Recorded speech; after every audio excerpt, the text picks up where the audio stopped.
विविध भारती पुणे ठळक बातम्या.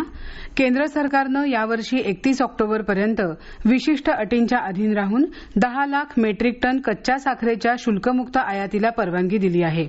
परराष्ट्र व्यापार महासंचालनालयानं काल जारी केलेल्या अधिसूचनेत ही माहिती दिली आहे. सणासुदीच्या हंगामात जेव्हा साखरेची मागणी वाढते त्यापूर्वी हे पाऊल उचलण्यात आलं आहे. नागपूरमधील अंबाझरी तलाव पर्यटन स्थळ म्हणून विकसित करण्यासाठी राज्य शासन महानगरपालिकेला सहकार्य करणार असल्याची ग्वाही मुख्यमंत्री देवेंद्र फडणवीस यांनी काल नागपूरमध्ये दिली. मुख्यमंत्र्यांनी काल अंबाझरी तलावाची पाहणी करून तलावाचं सौंदर्य आणि पर्यावरणीय महत्त्व जपण्यासाठी नागपूर महानगरपालिकेनं राबवलेल्या कामाची प्रशंसा केली. आगामी 100व्या अखिल भारतीय मराठी साहित्य संमेलनानिमित्त महाराष्ट्र साहित्य परिषदेच्या कार्यकारिणीचा जय गणेश व्यासपीठातर्फे काल पुण्यात सन्मान करून शुभेच्छा देण्यात आल्या. आमदार हेमंत रासने, श्याम मानकर यांच्या हस्ते मसापच्या पदाधिकाऱ्यांचा सन्मान करण्यात आला.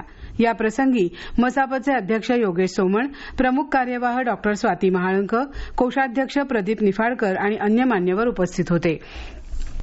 छत्रपती संभाजीनगरमध्ये काल राज्यस्तरीय आकाशवाणी श्रोता संमेलन पार पडलं. छत्रपती संभाजीनगर आकाशवाणी केंद्राचे कार्यक्रम अधिकारी सुजित बनसोडे यांनी राज्याच्या विविध भागातून आलेल्या श्रोत्यांशी संवाद साधला आणि कार्यक्रमांविषयी श्रोत्यांच्या प्रतिक्रिया जाणून घेतल्या. अशा प्रकारचं संमेलन नियमितपणे आयोजित करण्यात यावं अशी मागणी यावेळी श्रोत्यांकडून व्यक्त करण्यात आली.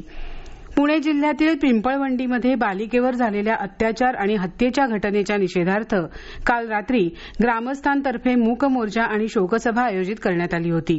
विविध संघटना आणि ग्रामस्थ मोठ्या संख्येनं या आंदोलनात सहभागी झाले होते. या प्रकरणाचा तपास आणि न्यायालयीन प्रक्रिया जलद गतीनं पूर्ण करून आरोपीला कठोरात कठोर शिक्षा देण्यात यावी अशी मागणी आंदोलनकर्त्यांनी यावेळी केली. या होत्या आतापर्यंतच्या ठळक बातम्या. यानंतरच्या ठळक बातम्या सकाळी 10:58 वाजून